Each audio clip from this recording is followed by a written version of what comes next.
সাভারে ভবন ধসে জড়িতদের শাস্তি, তত্ত্বাবধায়ক সরকার ব্যবস্থা পুনর্বহাল, সরকারের পদত্যাগ ও নেতাকর্মীদের উপর নির্যাতনের প্রতিবাদে এই সমাবেশ করে 18 দলীয় জোট। সংলাপে বসতে প্রধানমন্ত্রীর প্রস্তাবের দুদিন পর এই সমাবেশে বক্তব্য রাখেন বিএনপি চেয়ারপারসন বেগম খালেদা জিয়া। 1 ঘণ্টার বক্তব্যে সাভারে ভবন ধস নিয়ে সরকারি কার্যক্রমের কঠোর সমালোচনা করেন বিএনপি চেয়ারপারসন। সময় মতো যদি উদ্ধার কাজ শুরু করা যেত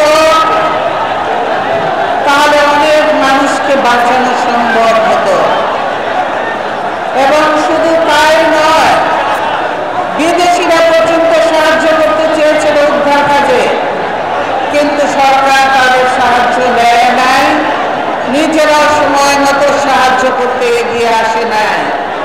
ওই এলাকার সাধারণ জনগণই নিজেরা স্বতঃস্ফূর্তভাবে জীবনের ঝুঁকি নিয়ে তারা সেখানে উদ্ধার কাজে নেমেছিল, অংশগ্রহণ করেছিল। এ সময় তত্ত্বাবধায়ক সরকার ব্যবস্থা নিয়ে আলোচনার জন্য প্রধানমন্ত্রী শেখ হাসিনাকে নিজের বাসায় চায়ের আমন্ত্রণ জানান বিরোধী দলীয় নেতা।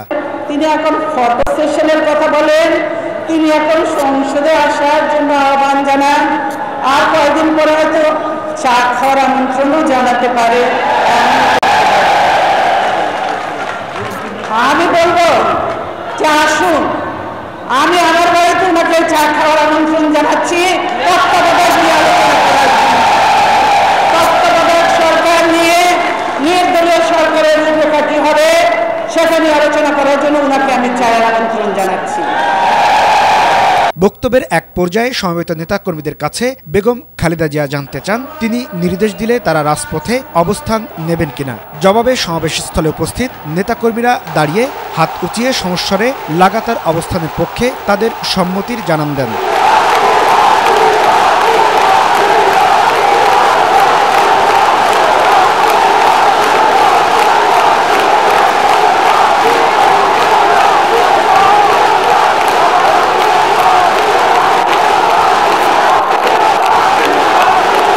এরপর বিরোধী দলীয় নেতা সংলাপের বিষয়ে বলেন, বিরোধী দলের সমাবেশ বানচালে এই নাটক করেছে সরকার। দাবি মেনে নিতে 48 ঘণ্টা সময় বেঁধে দিয়ে এর মধ্যে দাবি পূরণ না হলে অবস্থান কর্মসূচির ইঙ্গিত দেন তিনি।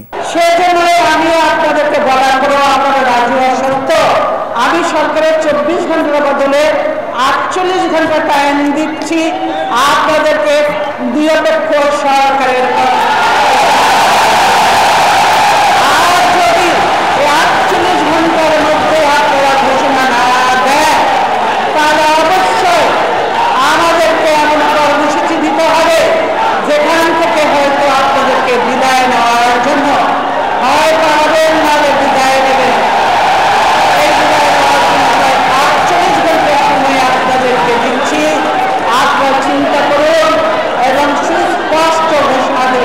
এই 48 ঘণ্টার মধ্যে নির্দলীয় ও নিরপেক্ষ সরকারের অধীনে নির্বাচনের আয়োজনের ঘোষণা না দিলে পরবর্তীতে কোনো সভা সমাবেশ আয়োজনে বিএনপি অনুমতির তোয়াক্কা করবে না বলেও সরকারকে সতর্ক করেন বিরোধী দলীয় নেতা।